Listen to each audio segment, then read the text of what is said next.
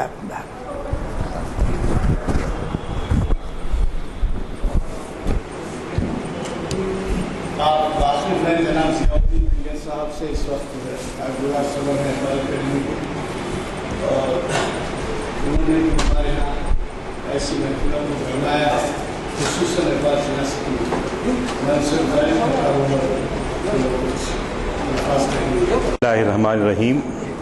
نحمدہ و نصلی علی رسولہ الکریم. اما بعد. محترم مولانا حافظ کمال اسحاق قادری صاحب، جناب غلام یزدانی صاحب سینئر ایڈوکیٹ،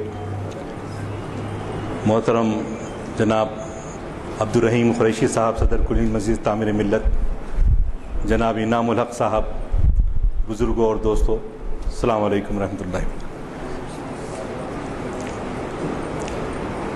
یہاں بحیثیت سامع کے ہم شریک ہوئے اور کاش کہ مولانا کا خطاب اور زیادہ دیر جاری رہتا اور اسی موضوع پہ ہم سنتے.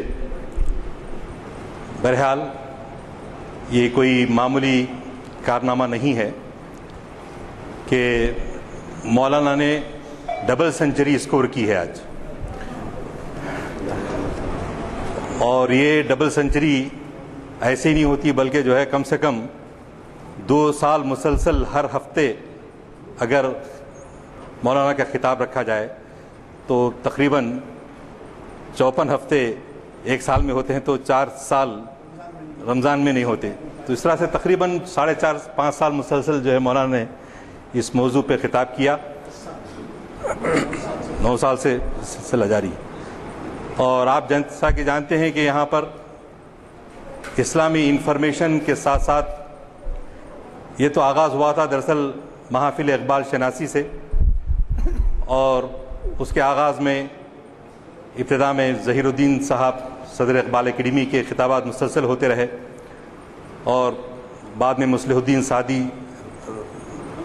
مرحوم بھی ان میں حصہ لیتے رہے، اور بعد میں سلسلہ چل پڑا. اس کے بعد تاریخ اسلام کی کلاسز کا اضافہ کیا گیا.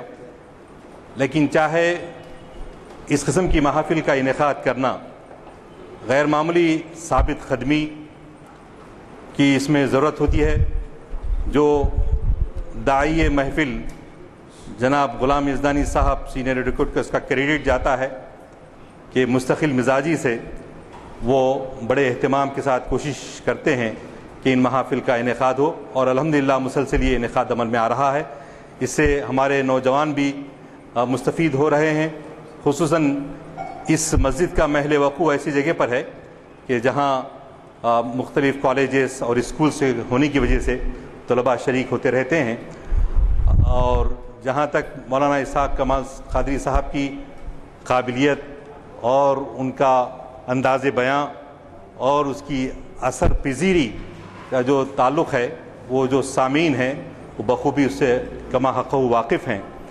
میں اس موقع پر مولانا کو جہاں دلی مبارکباد دیتا ہوں کہ ان کے اس ایثار سے، ان کے یہ وقت دینے کی وجہ سے ہم سب جو ہے وقتاً فوقتاً مستفید ہوتے رہے ہیں، اور انشاءاللہ مستقبل میں بھی یہ سلسلہ جاری رہے گا.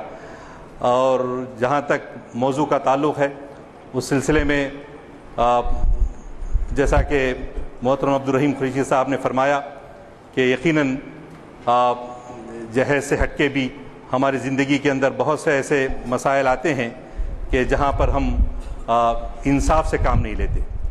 اور ایک حدیث شریف جو مشہور ہے، کافی آپ نے سنا ہوگا، کہ رسول کریم صلی اللہ علیہ وسلم نے فرمایا کہ ظالم کی مدد کرو اور مظلوم کی بھی مدد کرو. تو صحابہ رضوان اللہ تعالیٰ علیہم اجمعین نے کہا کہ بھئی مظلوم کی مدد تو سمجھ میں آتی ہے، لیکن ظالم کی مدد کرنے سے کیا مراد ہے؟ کیا ظالم کو کہ اس میں ظلم میں اور اضافہ ہو، اس کی تو تھوڑی اجازت دی جا سکتی ہے؟ نہیں، بلکہ کہنا یہ تھا کہ ظالم کو ظلم کرنے سے روکنا ظالم کی مدد کرنا ہے. تو یہ پہلو جب ہم دیکھتے ہیں تو ہمارے معاشرے کے اندر اب آج خال خال بھی ہم کو نظر نہیں آتا. ہم جو ہے یہ سمجھتے ہیں کہ ارے بھائی یہ ظلم کرنے والا جو شخص ہے، ظالم جو ہے، بڑے مرتبے کا آدمی ہے، اس کی ہم تائید کریں گے تو پھر ہمارا معاشرے میں کیا مقام ہوگا. جی، تو یہ اس قسم کے حالات سے ہم دو چار ہیں کہ ہم اپنے خاندانوں میں بھی دیکھتے ہیں، اپنے محلوں میں بھی دیکھتے ہیں، اپنی مساجد میں دیکھتے ہیں کہ لوگ کھلم کھلا ظلم کرتے ہیں، اور لیکن لوگ کہتے ہیں کہ بھئی کہاں مداخلت کریں، کہیں ہمارا جو ہے وہ رضائے مخاطب کی تمنا کا حصول جو ہے وہ بیچ میں آڑے آ جاتا ہے. ارے وہ بڑے آدمی ہیں، دولت مند آدمی ہیں، اور سماج میں، سوسائٹی میں ان کا بڑا مقام ہے. اگر ہم ان کی مخالفت مول لیں یا ان کی نگاہ میں ہمارا وقار کم ہو جائے گا، تو یہ مصلحتیں حق گوئی سے ہم کو باز رکھتی ہیں، دور رکھتی ہیں. تو ضرورت اس بات کی ہے کہ ہم ان معاملات کے اندر ہم سب کو نشستن گفتگو برخاستن ہونے والی بات نہیں ہے، بلکہ جو باتیں کہی جاتی ہیں یہاں پر قرآن اور حدیث کی روشنی میں، اور ہم کو ان علماء اکرام سے جو ہدایات ملتی ہیں، نصیحتیں ملتی ہیں، تذکیر ملتی ہے، تو اس سے ہم اپنے زندگی کے اندر، اپنے اوصاف کے اندر، اپنے اخلاق کے اندر بھی وہ تبدیلی لانے کی ہم کو کوشش کرنی چاہیے. میں پھر ایک بار مولانا کو مبارکباد دیتا ہوں، اور ساتھ ساتھ غلام یزدانی صاحب سینئر ایڈوکیٹ کو بھی مبارکباد دیتا ہوں کہ ان کی بے انتہا سابق خدمے اور مستقل مزاجی کی وجہ سے یہ آج ہمارے شہر میں ان محافل کا سلسلہ چلا ہوا ہے. وآخر دعوانا الحمدللہ رب العالمین. خوشی اور مسرت محسوس کرتا ہوں کہ آج 200ویں محفل منعقد ہو رہی ہے، جس کا انعقاد 10 سال پہلے عمل میں آیا تھا. اس سلسلے میں ابھی ہمارے محترم غلام یزدانی صاحب نے اس کا بیک گراؤنڈ بھی پیش کیا کہ چند نوجوان آپ سے ملاقات کیے تھے اور دینی مسائل کے بارے میں کچھ استفسار تھا. تو اس سلسلے میں یزدانی صاحب نے کہا کہ بہتر ہے ہمارے یہاں محافل میں ان چیزوں کو شریک کیا جائے اور شریعت کے اور دین کے معاملات میں آگاہی کے لیے کوئی بندوبست کریں. اس سلسلے میں مولانا کا نام سب سے آگے تھا، کیونکہ آپ کے بہت سے تقاریر اور بالخصوص آپ کے قرآنی تفاسیر وغیرہ اور محافل میں مجھے شریک ہونے کا موقع ملا تھا. چنانچہ آپ کا پہلا لیکچر میں سمجھتا ہوں جہاد پر ہوا تھا. جہاد پر ایمان اور اس کے تو اس کو بہت پسند کیا گیا، اس کا سلسلہ چلا، اور ظاہر ہے آج کے میں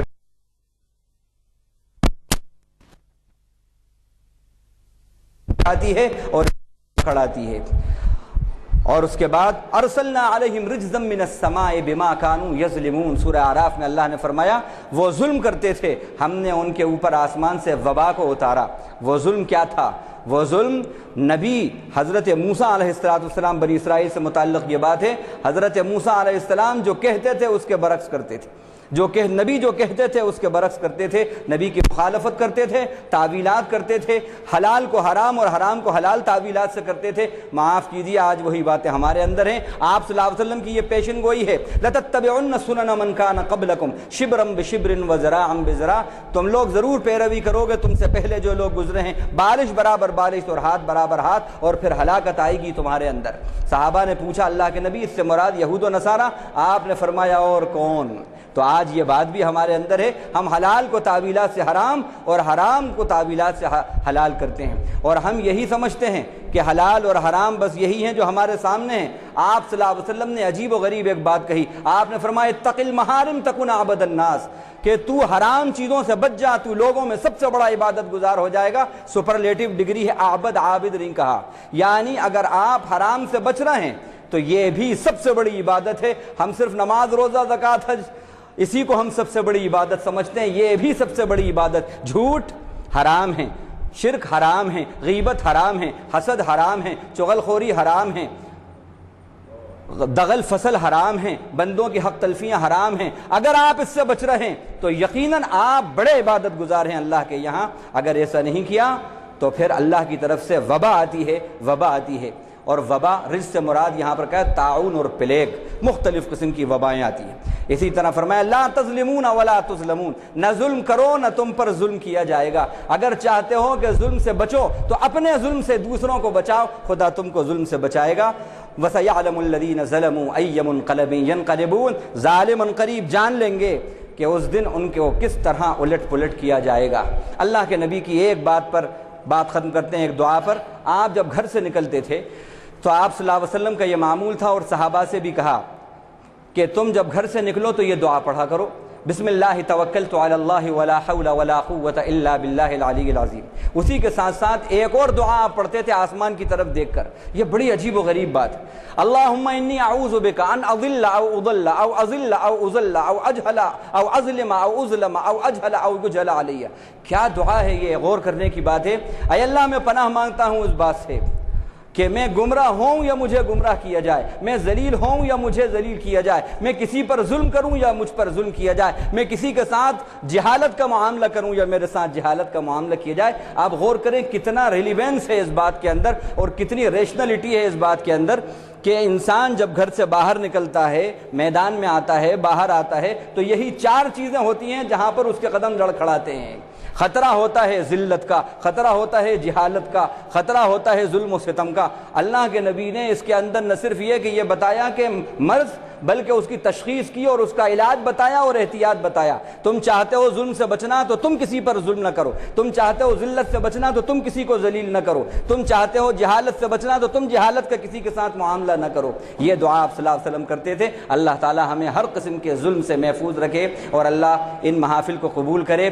اب بس وہاں کی قبولیت اصل ہے، یہ تہنیت تو وقتی ہے، ختم ہو جائے گی۔ اصل تہنیت تو رب کی تہنیت ہے، ورضوان من اللہ اکبر، رب کی خوشی سب سے بڑی خوشی ہے۔ اللہ سے دعا ہے کہ پروردگار بس راضی ہو جائیں۔ جو کچھ کہا انہوں نے کہلوایا، ہم نے کچھ نہیں کہا، جو انہوں نے کہلوایا ہے التجا ہے کہ وہ اس محنت کو، اس توفیق کو جو انہوں نے دی ہے، جو کہنے کی توفیق انہوں نے دی ہے، پروردگار جیسے توفیق بخشی ہے اسی طرح اس کو مقبولیت سے اور قبولیت سے بخشیں، اور جو اس کے محرک اور معاون بنے ہیں اللہ تعالیٰ ان کی ہر طرح کے ایمان میں، دین میں، عمل میں، تقوی میں ہر طرح ترقی عطا فرمائے، اور دین و دنیا کے اندر اللہ تعالیٰ دائمی خوشیوں سے انہیں سرفراز کرے، ایمان پر قائم رکھے، استقامت پر قائم رکھے، اور ایمان اور استقامت پر ہم سب کا خاتمہ کرے، اور اس حال میں ہم خدا سے ملیں کہ خدا ہم سے راضی ہو اور ہم خدا سے راضی ہوں۔ وآخر دعوانا الحمدللہ رب العالمین، سبحان اللہ وبحمدہ، سبحانک اللہم وبحمدک، نشہد ان لا الہ الا انت، نستغفرک ونتوب الیک۔ اللہم اجعلنا من الذین یستمعون القول فیتبعون احسنہ، اللہم اسمعنا منادی الجنۃ مع الابرار، ربنا تقبل منا انک انت السمیع العلیم، بلطفک وبمنک وبکرمک یا اکرم الاکرمین، یا ذی الجلال والاکرام یا ارحم الراحمین، وصلی اللہ تعالی علی خیر خلقہ محمد وآلہ وصحبہ اجمعین، آمین والحمد للہ۔